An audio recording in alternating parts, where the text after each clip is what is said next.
Thank you, Father. Thank you, Father.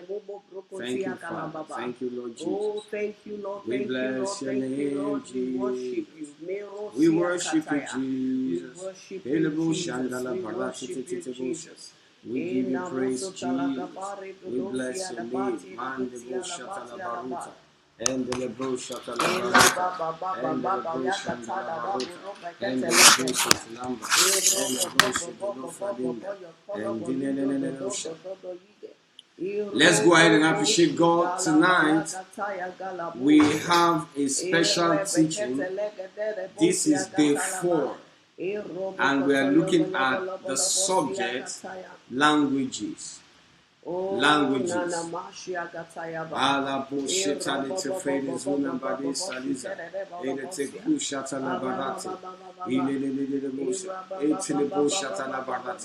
We worship you, Jesus. We give you praise. Father, we worship you. Thank you, Lord Jesus. We give you praise. We give you praise. We give you praise. Oh, precious Holy Spirit. Hallelujah. Thank you. Thank you. In Jesus' mighty name we pray. Thank you, Lord Jesus. Now, so this evening we are looking at a special topic, and this has to do with languages. Languages in marriage. Today is the 4th challenge, and earlier in the morning we prayed about languages, but this evening we are bringing a teaching alongside, the subject of language in marriage, and this is an extensive, beautiful lesson we all should learn something about. So we're just going to get into it right now by the Spirit of God. Hallelujah. Yes, we are looking at languages tonight, and it's very important. Husbands and wives should learn about languages, not just languages, but the language they speak in marriage, the language they speak as married couples. It was Ed Cole that was asked that what is the 4 most important things in marriage? And he said number 1 is communication, number 2, communication, number 3, communication, number 4, communication. And we all know that without languages, we cannot communicate. It's very important for us to learn each other's language. There are different languages we speak. Husbands and wives have different love language in marriage. The language we speak is so important that the Bible recognizes this. And it said in Genesis 11 and chapter 1, NLT translation, that Luke is said, the people are united and they all speak the same language. After this, nothing they set out to do will be impossible for them.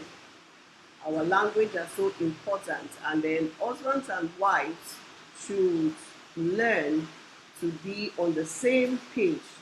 And the way they are on the same page is when their languages are one. When they speak one language, they become united.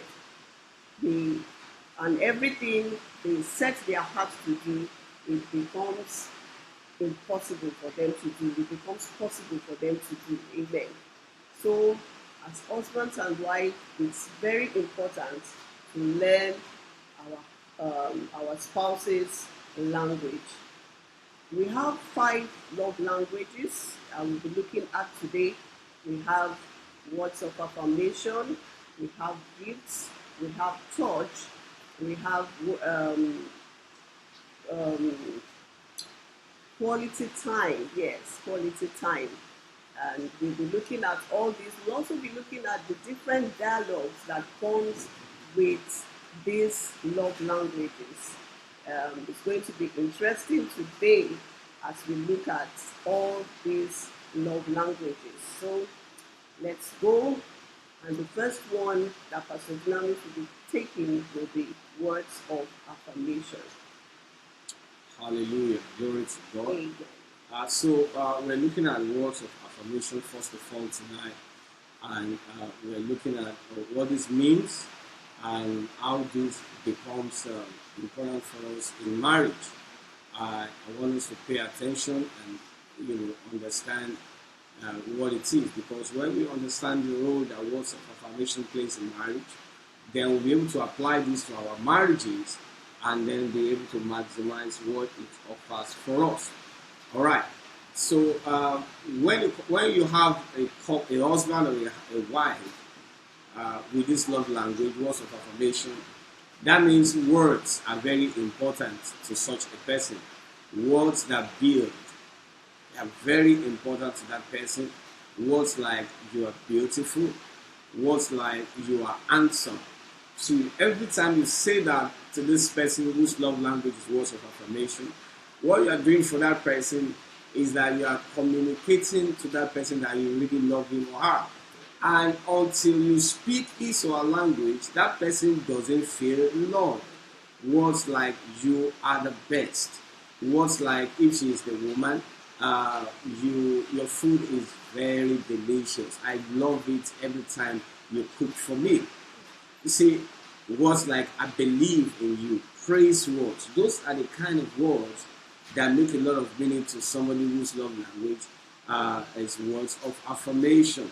And you see, it's important to know this, because now, when somebody whose love language is words of affirmation is all you do for that person is criticize or lack of praise in your communication, it can be really frustrating for that person, because the person will feel really, really unloved. Not to now think of the fact that words are extremely, very important. And there are two dimensions of words you can speak when it comes to words of affirmation. I call them dialects of words of affirmation. And these are kind words and humble words. Kind words in the sense that the way we communicate with our spouse is extremely important, because we know sentences can have different meanings. So you want to make sure you pay attention to the choice of words and the quality of words you use, and consider the person you are talking to. So you are using kind words. And then, of course, humble words, because love does not demand. Love makes requests. When you make requests from your spouse, you are affirming his or her worth and ability. In essence, you are saying you have the ability to do this. And that communicates a lot to the person whose love language is words of affirmation. Praise God. Hallelujah. Hallelujah. That is very powerful and very important. The next one we're talking about is quality time. Quality time. Your wife or your husband doesn't feel loved, even if you give him or her all the money in this world. They only feel loved when you give them undivided attention. When you give them undivided attention, when they are speaking, you give them eye contact and you listen to what they are saying. When you listen to what they are saying, you are in essence saying that they are important, they mean a lot. When you are present with them, spirit, soul, and body, you are speaking volume to them. It matters to them, and then they feel that they are worth listening to. Yeah. And then when you also maintain eye contact, I said that before, not that your spouse will be talking to you and then you'll be flipping over the television to check channels, or you'll be flipping over with your phone or your laptop, or this is technology era where you have all the gadgets, and then you'll be flipping through all the gadgets and all that. And then when your spouse asks, are you not listening? You say, oh, I'm listening, but the spouse doesn't feel loved because you have not given him or her the undivided attention they require. It's a need for them. Now, for quality time, there are also two dialects, two ways by which you can express this quality time. and it is in your quality of conversation and your quality activities. You can express it in your quality conversation. This is when there is sympathetic dialogue, where you openly share your thoughts, your feelings, your expressions, your thoughts. In this kind of conversation, there is self-revelation.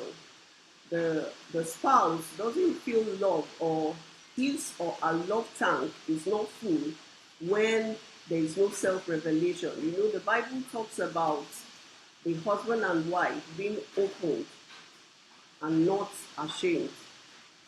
In this kind of love language, the spouse feels loved when there is quality conversation, when there is self-revelation, when you are talking together and then there is opening of yourselves, of your past. We talked about baggages yesterday, when you talk about your past relationship, your past failures, your insecurities, when you talk about things that you are dealing with or things that you have dealt with, the person really feels loved. And then the person has a genuine desire to understand, how you feel. Then the person feels that there is a connection between the two of you. The next one, as for the quality time, is quality activities. Quality activities. This is when the two spouses are connected, when they spend time doing things together.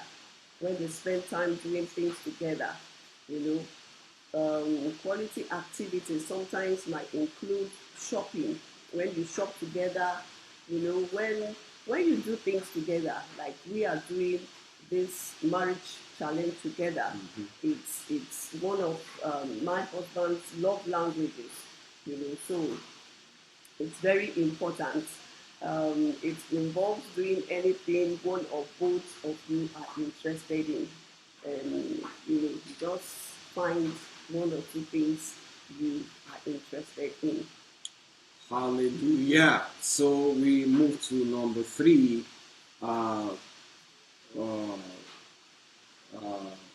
Number 3 love language, and that is gifts. Interestingly, not a lot of people have gifts as their love language, and we mustn't confuse this language with greed. All right. Now, people whose love language, is gift, they appreciate it so much. They see the gift as, oh, this person is thinking about me. Now, the gift doesn't have to be necessarily expensive. The cost is not as important as the thoughtfulness or the constancy or the frequency by which the gifts are given. So this person just loves it. If any time you go out as a spouse, you must get something for your spouse. And like I said, they don't have to be expensive. But the thing needs to be tangible. They are not interested in words. They need action, practical action. They want to see something. And gifts can be made, it can be purchased, and they can be found. For example, if you sit down and you give them to art, you can design a beautiful card. Oh, that's a gift. Anything like a gift. It can just be as small as a chocolate. And, so when it's done out of love, that person feels extremely loved. And so the question is, you must understand your spouse.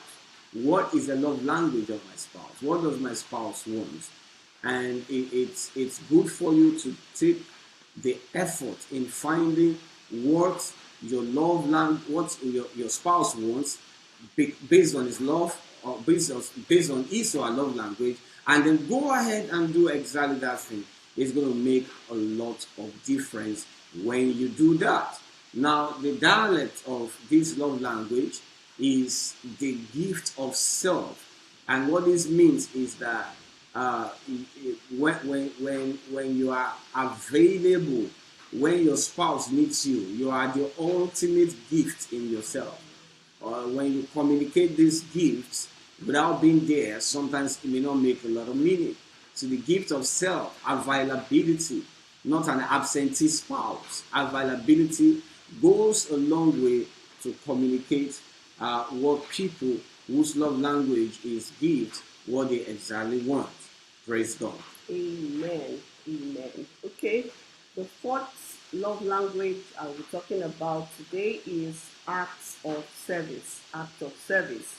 If your spouse love language is act of service, he or she will feel loved when you offer to help.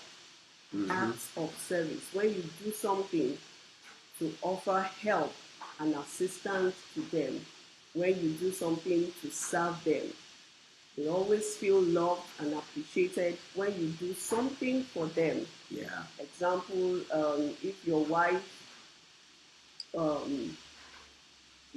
love you to help out in the kitchen, it's part of act of service. Example, if you help her fix the car, you help in fixing the plumbing work in the house. It's all part of acts of service.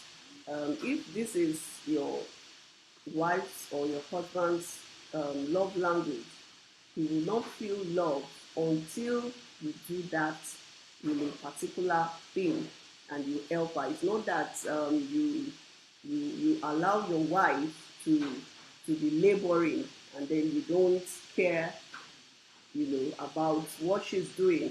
And then we have the dialects of this particular love language. We have two of them, and that is when you do something for them and when you do something with them. Amen. There are two of them. When you do something for them and when you do something with them. An example of when you do something for them is any act of service, anything you do that you are doing for them. Example, you iron your husband's clothes. Example, you take the trash out for your wife. When you do something for your spouse, you are filling their love tank, and in that way they feel loved.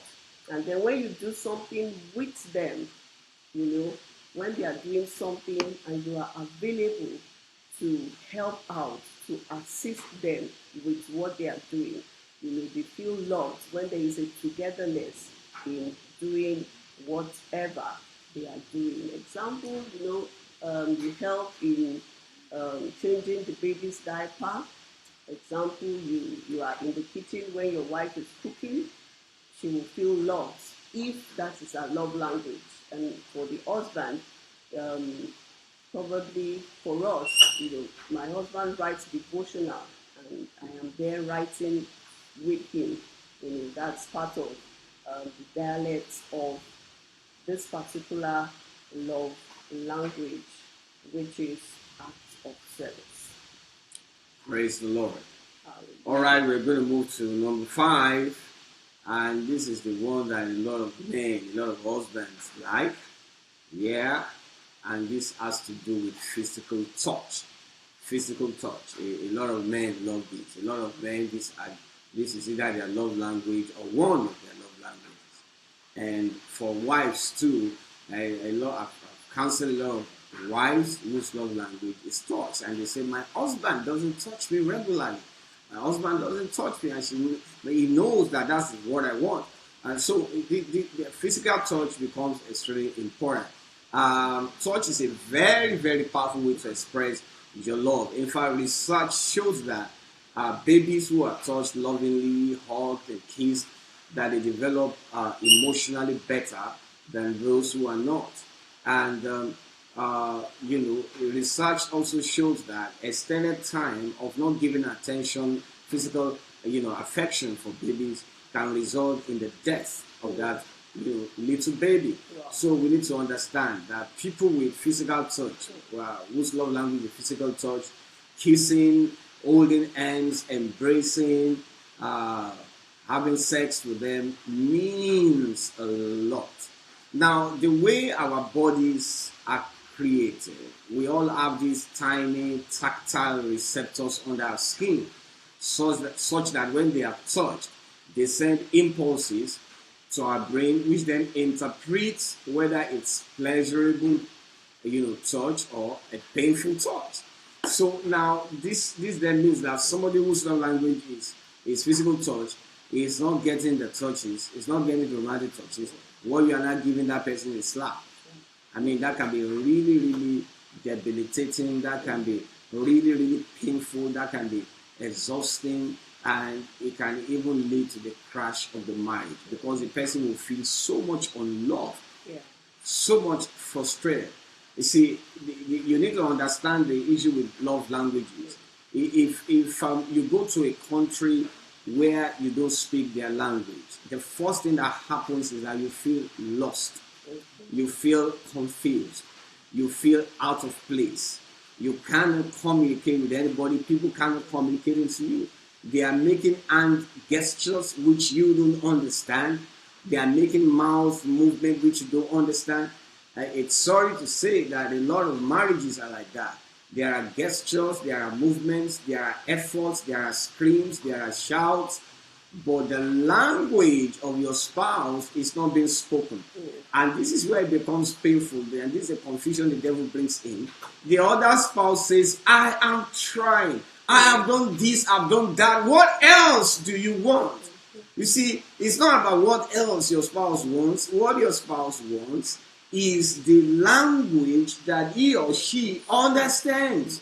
And so we've got to make the effort in learning the love language of our spouses. When we learn them, then we can now speak those languages. Now, it's interesting to know that when you understand the love language of your spouse, very interesting, you just suddenly find things easy. Because for the very first time, your spouse feels loved. And you're like, oh, is it that easy? Yes, it can be that easy. That is what language is. Just like you go to a place and you don't understand the language and you're confused, that is the same way your spouse is confused when you are speaking the language he doesn't understand. Some men think, once I drop money for my wife, that's all. So you write out a check or even a blank check. She's excited at the first instance of getting the check, but after she spends the money, she's as frustrated as anything because her love language is probably physical touch or quality time, which is not there. So the husband says, don't you know I'm trying for you? Don't you know how much I give you every other month? I make sure I go all the efforts to make sure I provide for you as a family. The finances are there. But you see, that is not our love language. As couples, we must pay the price of finding out the love languages of our spouses. It's a major step you need to take in the direction of paying the price for your marriage. You must understand their love language. And I'm praying in the name of Jesus that God will grant you understanding and you will come to that place of understanding love languages. Now, I want to talk about something very important, which I call dictions and body language in marriage. Now, what do I mean about this? I'm going to explain in a moment.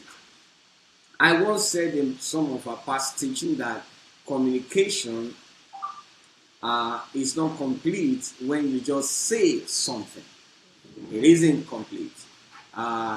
It was one man, Dr. Albert, let me show you on the screen, that said words are 7%.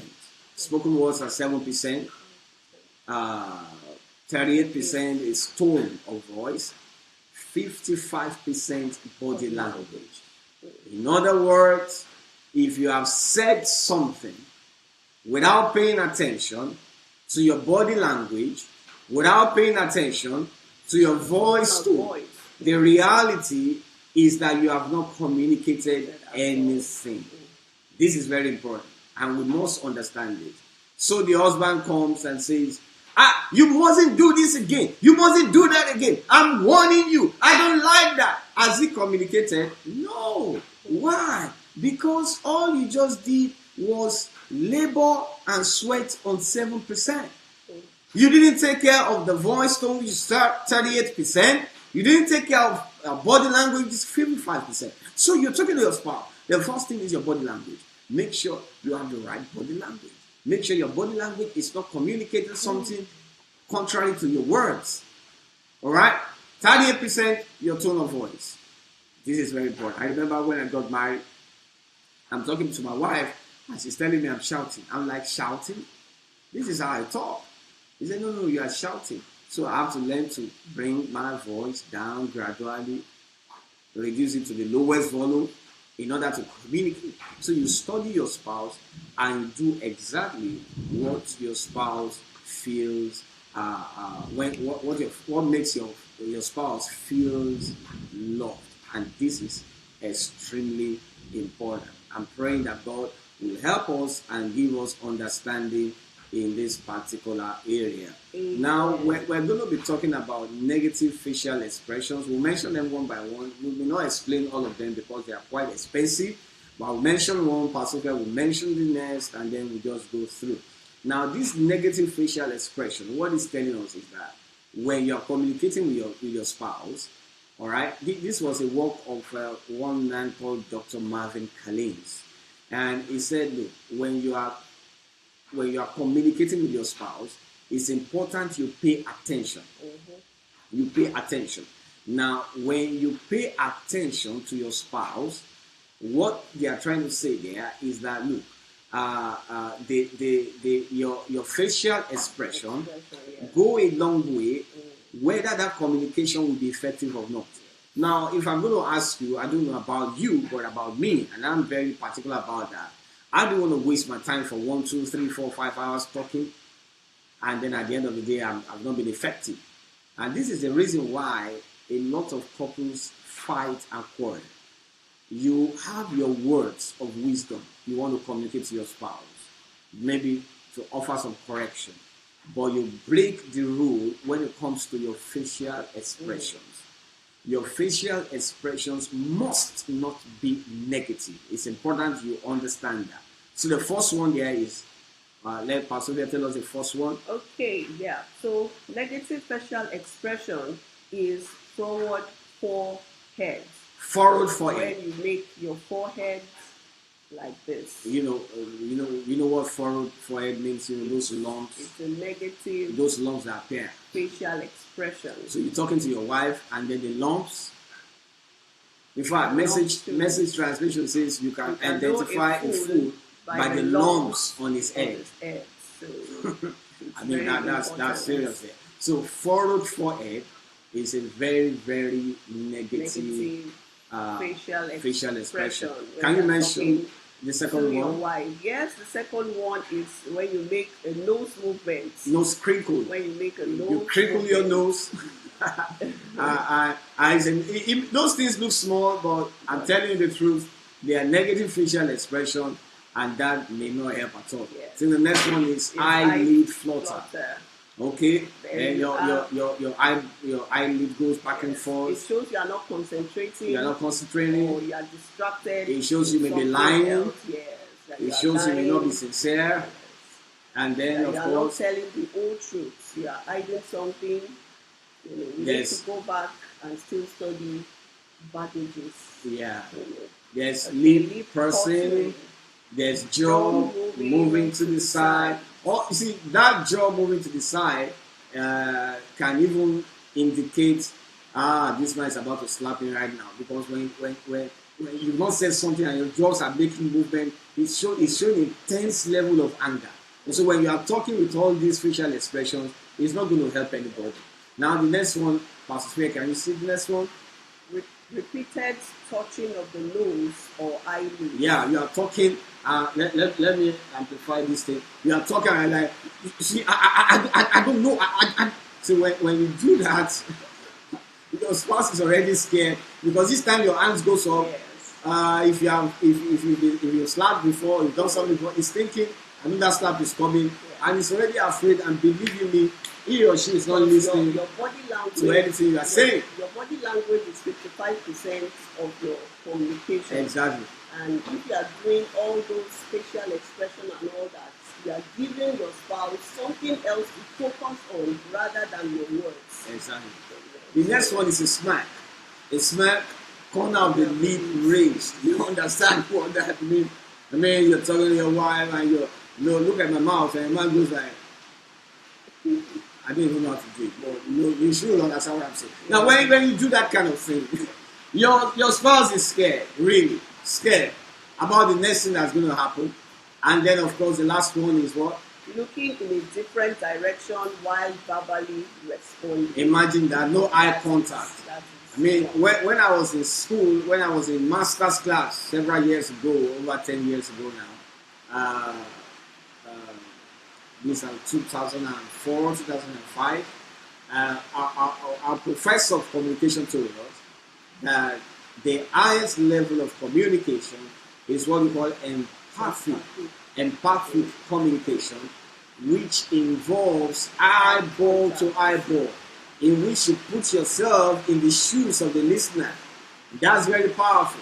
So you must understand that in talking to your spouse, eyeball to eyeball contact is very, very important. Okay, so we have positive facial expression. Yeah. And we advise that couples should learn how to give this positive facial expression while talking. It's something you have to learn to express. And the first one is consistent eye contact.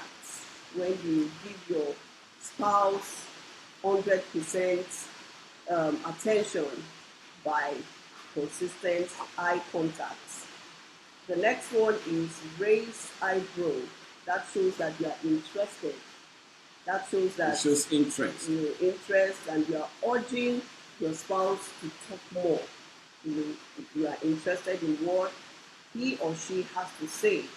The next one is a fixed head positive and nodding in agreement. A packed head position. Important. A packed head position and nodding in agreement. That is the movement of your head shows like that yes, you are in agreement.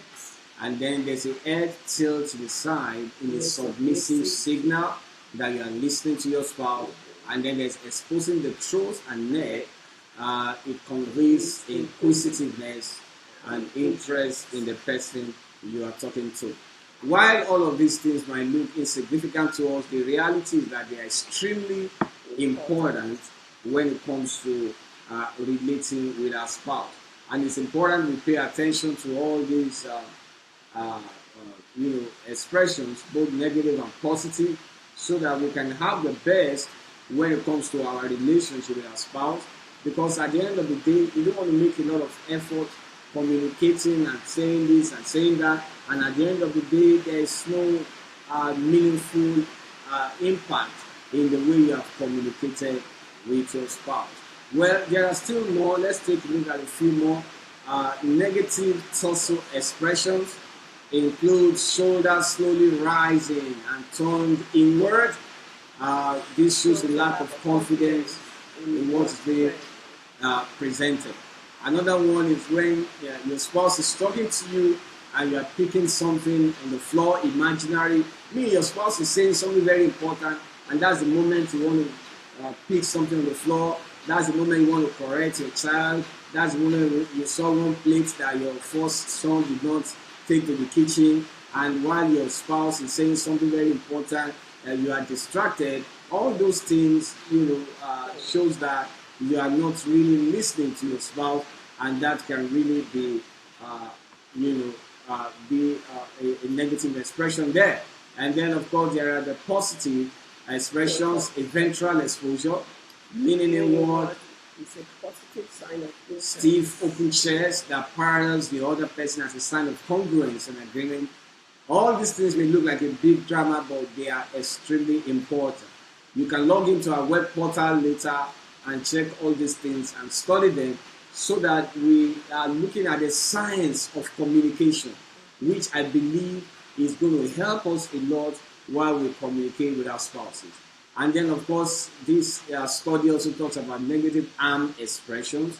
When you place when you place your arm behind the back in a regal stance of authority and wanting distance, you are showing the person that it's more like a threat to you. You are afraid of that person. You are afraid of coming close. All those things are negative expressions that kill communication and disturbs, communication process. And then, of course, a noticeable freeze, stiffness, complete lack of arm movement, it's like an attempt to conceal, to deflect or avoid attention. All right? So all these things we need to pay attention to in our marriage, as little and as insignificant as they seem. I think they are extremely important for us when it comes to communication in the place of marriage. All right. Can you read the next one? Positive arm expressions. Okay. It's on the screen there. All right. Positive arm expressions is when you have your arms at the waist or slightly tucked into the pockets with thumbs pointing forward is an inquisitive and interested stance. Yeah. When your arms are also rested across the belly button, it's a relaxed and open position that you give to your spouse when he's talking, showing that you are interested and you are willing to listen to every bit of instruction or self-revelation or anything your spouse might be saying. Praise God. More negative hand expressions include fingers interlocked with palms pressed together. That conveys stress or concern. Or nail biting is a sign of insecurity and nervousness.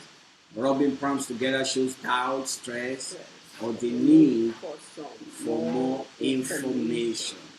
All right. All these things, the study goes ahead to also talk about, leg movement, feet expressions, and all these things are extremely important. I think we're going to stop here because of time. Let's really look at reflections for today. Meditate on Genesis chapter 11 verse 6. That's the marriage challenge for today. Then secondly, why is it important for my spouse and my love tank to be full all the time? Reflect on that.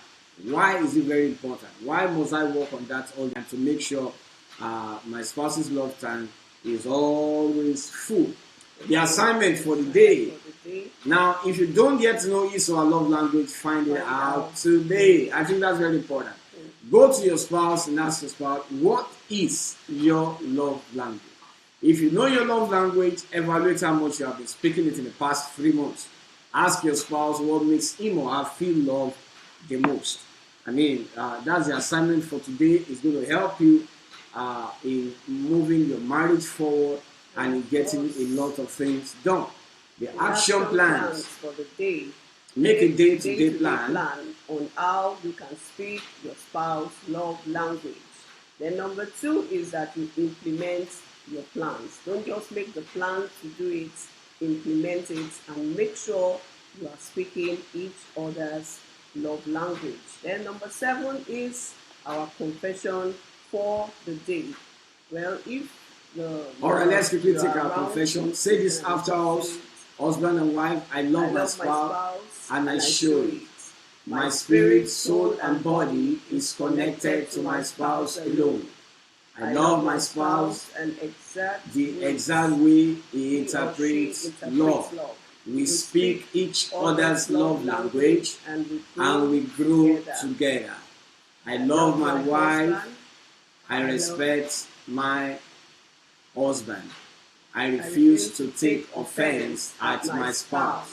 I refuse to be bitter against my spouse. I commit to loving my spouse regardless of his or her response to me. I will love my wife even if she doesn't respect me. I will respect my husband even if he doesn't love me. My own reeks of love. Thank you, Jesus. Amen. Hallelujah. The book reading for today is 5 Love Languages, Secrets to Love That Last by Gary Chapman. You'll find the book on our site where you can download and read. Now, the marriage challenge for today, for the husband, praise your spouse, find something she does regularly and you have been overlooking, and then do those things. All right? And then for the wife, send flirty text messages. Hallelujah. Send flirty text messages throughout the day instead of negative messages like I'm stressed out and all of that. Send positive messages to your spouse. Now, let's move to the romantic tip for today. Focus on being kind to your wife today. Write your, that's for the husband. For the wife, let me allow my wife to read Write that. your husband a love letter or text. Write him a love letter or text. All right. Then sex idea for today. Tell each other what you love about your bodies. All right. Tell each other what you love about your bodies. That's very important. Right there. Okay. Now, as we conclude this, our portal is at kissesandloves.com/couples. Please go there and take advantage of all this material. You can see that we have to rush the teaching a little bit because of time. But the interesting thing is that the teachings are domiciled on the portal. All you need to do is to register on kissesandloves.com, and then you go to kissesandloves.com/couples after you sign in, and then you'll be able to access this material. Also, you subscribe on our YouTube channel, Dunamis Okunowo, youtube.com/Dunamis Okunowo. Right there, you're going to find all these videos that will be a blessing to you. Follow